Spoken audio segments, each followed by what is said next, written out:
All he wanted was to pick up a pear from the ground, just to put something into his empty stomach. But every time he was about to bend down, someone would walk past him. When he finally found a chance, two wealthy men called to him from upstairs. They did not give him food. They did not give him money either. Instead, they invited him inside and asked him a question that completely confused him. If it's not an indelicate question, have you any money? Well, to tell you the truth, my bankroll is 0. What luck! Roderick, what luck! When Henry heard that, his first reaction was not happiness, it was anger, because for a man hungry enough to pick up a pear from the street, the worst thing is being humiliated under the disguise of pity. But the two wealthy men did not explain much. They simply took out an envelope. They told Henry there was a huge amount of money inside, but there was one condition. He had to wait until after 2 o'clock in the afternoon to open it. After saying that, they had the butler show Henry out. Henry walked down the street with the envelope in his hand, but his hunger only got worse. When he saw the food inside a restaurant, he finally could not hold back and walked in. To him, if there was money inside the envelope, then the first thing to do was eat. But the moment the owner saw his ragged clothes, her expression changed. She did not throw him out directly, but she told the waiter to move him from a good seat to a small table in the corner. Henry did not argue, because when a person is starving, dignity often has to make way for the stomach first. He carefully set the envelope down. Then he checked the time. There were still 55 minutes until 2 o'clock. As long as he ate slowly, he could make it through. So he started ordering food. I'll have some ham and eggs and a nice, big, juicy steak with all the trimmings, and make it extra thick. Cost a tiny bit. That's understood. The waiter looked at him as if he were watching a fraud who was about to skip the bill, but Henry could no longer care about that. When the food was brought over, he nearly devoured it. Days of hunger made him wipe even the last bit of sauce from the plate. After finishing, he checked the time again. There was still half an hour until 2 o'clock. Not only had he failed to stretch out the time, he still was not full. So Henry made an even riskier decision. He told the waiter to bring him the same meal again. The waiter could not believe this poor man still dared to order more. The owner also began to suspect that he could not pay at all, but the restaurant had already served the food, so they had no choice but to take the gamble. After Henry finished the second serving, it was finally almost 2 o'clock. The waiter came over with the bill, and his tone was no longer polite. Henry could only keep stalling. He was not trying to dodge the bill. He was waiting for the envelope to give him an answer. The moment 2 o'clock arrived, Henry immediately opened the envelope. The next second, his whole body froze, because what was inside was not small change. It was not an ordinary bill either. It was a £1,000,000 banknote. In Britain at that time, that amount of money was enough to change a person's social class, and it was enough to change everyone's attitude in an instant. Henry awkwardly told the waiter that he had no small change. He asked the waiter to take the note and make change for him. The waiter thought he had lost his mind. The owner was also stunned when she saw the note. They quickly took it to be verified, and they found that the note was not only real, but only 2 of them had ever been issued in the entire world. The people who had looked down on Henry moments earlier immediately found a reasonable explanation for themselves. A man like this could not be dressed in rags because he was poor. It must be some strange habit of the rich. The restaurant owner immediately sent the waiter back to apologize. The table they had thought was too good for him now became a seat for an honored guest. The meal they had worried he could not pay for now became a complimentary feast. The waiter bowed and smiled as he told Henry that the meal was on the house. From now on, whenever he wanted to come back, he could eat there for free at any time. Only then did Henry understand for the first time that once the same person is labeled with money, the world treats him in a completely different way. But this note was too large, so large that he did not dare to keep it. He returned to the wealthy men's house to give it back, but the butler told him that the 2 wealthy men had already gone abroad. They would not return for another month. Henry opened the envelope again. There was also a note inside. The enclosed banknote is lent to you for 1 month.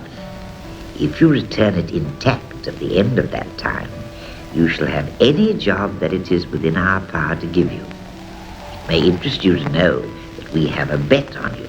Only then did Henry realize that he had not been rescued. He had been placed inside a wager. He could not spend the note, and he could not lose it. He had to survive in London for 1 month with nothing but a massive note he could not actually use. When Henry passed a clothing shop, he saw his torn clothes and dirty face in the mirror. He saw the misery left behind by hunger, and he suddenly wanted to test what this note could turn a person into. When the clerks saw how he was dressed, none of them wanted to serve him. They pushed the responsibility onto one another. Finally, someone brought out an outdated old suit just to brush him off. Henry did not get angry right away. Instead, he asked whether this was the current fashion in Britain. The clerk lied with a straight face. He said it was extremely fashionable. When it was time to pay, Henry asked to put it on account. The clerk immediately gave him a look that said he had expected this all along. Then Henry finally gave one of the most important reminders in the entire film. Now look here, Sonny. If I were you, I wouldn't judge strangers by the clothes they wear. I just don't want to embarrass you with a large note. The clerk was not convinced. He demanded to know why Henry assumed the shop could not make change. So Henry had no choice but to take out the £1,000,000 note. A few seconds later, the mockery disappeared from the clerk's face. When the manager rushed over, his attitude changed even more completely. Would it be the one I saw in the papers on Wednesday? Or was it Thursday? I remember thinking that never would I be blessed with the feel of such a note as this. The people who had been ready to send Henry out through the side door now began calling him a distinguished gentleman. They took away the old suit and dressed him in the finest clothes. The manager was not only willing to let him buy on credit, he even offered to have dozens of new suits made for him. When Henry said he had no place to stay for the moment, the manager even recommended a luxury hotel for him. The news soon reached the hotel. When the hotel owner heard that an eccentric American millionaire was coming, he immediately gathered all the staff to prepare for his arrival. They even moved an aristocrat out of the luxury suite he was staying in. The aristocrat was furious and could not understand it. In his world, a family name represented status, bloodline represented dignity, but now, an American's money was somehow more powerful than the surname of a British nobleman. That is exactly where the film's satire becomes sharpest. Money never actually speaks, yet it already makes everyone lower their heads willingly. After Henry moved into the hotel, his life completely turned around. Newspapers began writing about him. Aristocrats began inviting him. Businessmen began flattering him. He clearly had not spent a single real penny. Yet because of a note he could not actually spend, he received the kind of treatment only a millionaire could enjoy. Even more ironically, no one cared who he really was. They only cared about the number behind him. At aristocratic gatherings, many people approached Henry on their own. Some wanted to do business with him. Some wanted to introduce their daughters to him. But the identity of a millionaire soon began to turn against Henry. At a charity auction, Henry originally only wanted to make a symbolic bid, but the gesture he used to greet a child was mistaken by the host as another bid. Mr. Adams! Mr. Adams offers £5,000! Henry wanted to explain, but it was already too late. Everyone applauded warmly, as if anything this millionaire did had to make sense. He could only force himself to accept the vase and keep buying on credit. From that moment on, Henry realized he was not enjoying wealth. He was performing wealth. Every day he received gifts, and every day he received more bills. Everyone believed he was rich, so everyone assumed he should spend money. The more people praised him, the more afraid he became that the truth would come out. Just as Henry was becoming overwhelmed, an acquaintance from America came to him. The man had invested in a gold mine, but because the stock price had fallen, he was facing bankruptcy. He wanted to use Henry's name to buy the stock. As long as the market knew that the £1,000,000 millionaire believed in the gold mine, everyone would follow and buy in. Henry did not need to spend any money, he only needed to lend his name. This time, Henry finally chose to use the illusion created by the note. Once the news spread, the exchange was instantly shaken. Aristocrats and businessmen rushed to buy the stock.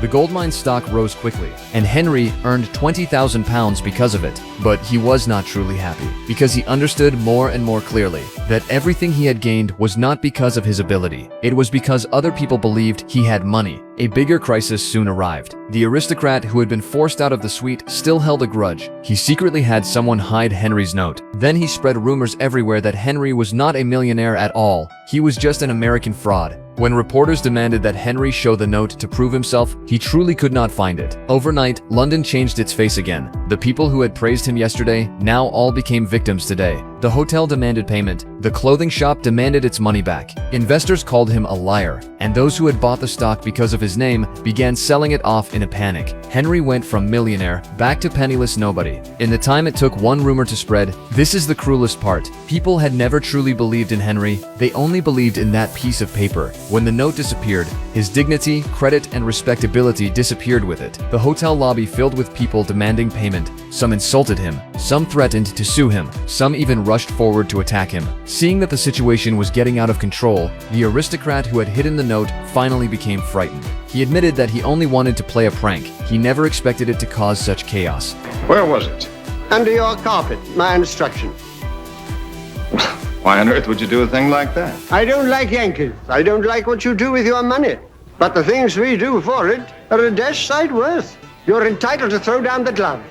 Henry accepted his apology because he knew the man did not truly hate him. He hated the fact that an outsider had suddenly gained a financial power stronger than aristocratic status. Once the note reappeared, everyone's attitude changed once again. The same people who had just called him a fraud immediately greeted him with smiles. The stock that had just been dumped became a wealth opportunity everyone wanted again. The 1-month deadline arrived. Henry returned to the two wealthy men with the note intact. He asked them what they had actually bet on.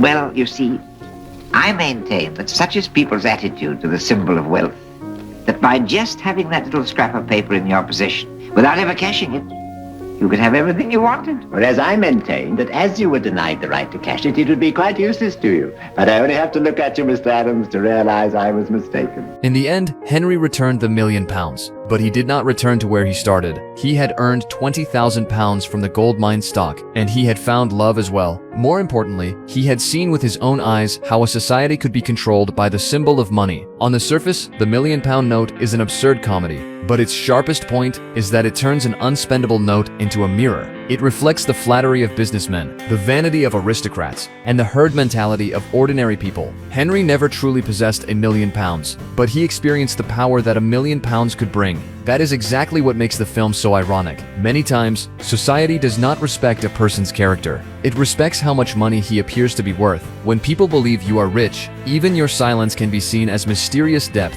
When people suspect you are poor, even your explanations can be treated as excuses. But the film does not simply portray money as evil. What it truly criticizes is the way people use money as the ruler for judging everything. What Henry wins in the end is not the note. It is the fact that he was not swallowed by it. He tasted what it felt like to be admired, and he also saw what it felt like to be trampled into the mud. That is why he understands even more clearly that a person's true dignity should not be decided by a number in the bank. Money can buy service. It can buy status and applause, but it cannot buy real respect. And it cannot buy the clarity to remain yourself in the face of temptation. True wealth is not making everyone bow their heads to you. It is knowing who you are when the whole world is trying to measure you by money.